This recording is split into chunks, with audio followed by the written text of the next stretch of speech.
তোমাদের সাথে আজকে শেয়ার করব একদম নতুন একটা রেসিপি, যেটা তোমরা ভাত রুটির সাথে অনায়াসে খেতে পারো। আর গরম ধোয়া ওঠা ভাতের সাথে তো ভীষণ ভীষণ ভালো লাগবে এই রেসিপিটা।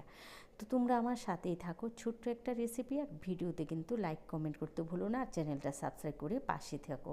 তো এখানে আমি খানিকটা পরিমাণ নিয়েছি পেঁয়াজ কলি, আর নিয়েছি ডিম।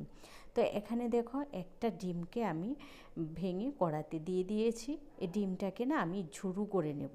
আমরা যে ডিমের ঝুরি করি, ঠিক সেইভাবেই ডিমটাকে ঝুরু করে নেব।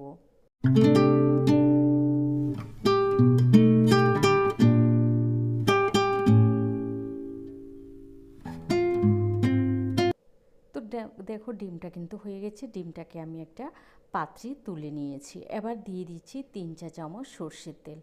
সর্ষের তেল দিয়ে তেলটা যখন গরম হয়ে যাবে, তো এখানে আমি দিয়েছি 2টো শুকনো লঙ্কা। শুকনো লঙ্কাটাকে আমি ভালো করে ভেজে তারপরে তুলে নেব। তুলে নিয়ে এবার ওই তেলেই আমি দিয়ে দিয়েছি তোমার খানিকটা পরিমাণে পেঁয়াজ কুচি। এই ধরো মিডিয়াম সাইজের 2টো পেঁয়াজ কুচি।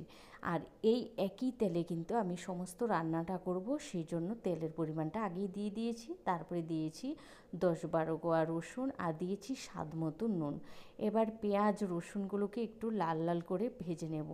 যখন পেঁয়াজ রসুনগুলো একটু নরম হয়ে এসছে, তখন দিয়েছি 2-3টে কাঁচা লঙ্কা। ঝালটা তোমরা তোমাদের পছন্দ অনুযায়ী দেবে। আর নুনটা আমি একবারে দিয়ে দিয়েছি, কারণ আমি এখানে কোনো কাঁচা নুন ব্যবহার করব না, সেই জন্য আমি নুনটাকে পরিমাণ মতো দিয়ে দিয়েছি। তো দেখো, পেঁয়াজ কাঁচা লঙ্কা রসুন ভাজা হয়ে গেছে, ওইগুলোকে তুলে নিয়েছি। এবার দিয়েছি পেঁয়াজগুলো দিয়ে সেই পরিমাণেই দিয়েছি আবার নুন।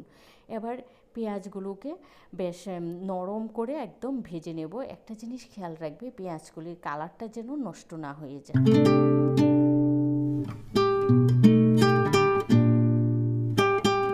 পেঁয়াজগুলো আমার ভাজা হয়ে গেছে। আর পেঁয়াজগুলো কিন্তু খুব একটা ভাজা করবে না, একটু যেন ক্রাঞ্চি ভাবটা থাকে। তো এখানে দেখো, আমি ওই যে রসুন পেঁয়াজ আর কাঁচা লঙ্কা এগুলোকে হাতে ম্যাশ করে নিচ্ছি, পেঁয়াজগুলোকে একটু ম্যাশ করে নিচ্ছি। এবার ওর মধ্যে দিয়ে দিচ্ছি আমি ওই যে ডিমটা আমি ভেজে রেখেছি, আর শুকনো লঙ্কা ওগুলোকে হাত দিয়ে একটু গুঁড়ো করে নিয়েছি শুকনো লঙ্কাটা। আর দিয়েছি খানিকটা পরিমাণে ফ্রেশ ধনে পাতা কুচি। খুব সুন্দর একটা কিন্তু ফ্লেভার আসে ভর্তায় ধনে পাতাটা দিলে।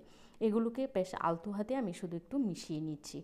এবার ওর মধ্যে দিয়ে দেব আমি সর্ষের তেল। কাঁচা সর্ষের তেলটা কিন্তু ভর্তায় ভীষণ ভীষণ ভালো লাগে। অবশ্যই কিন্তু এই কাজটা করবে।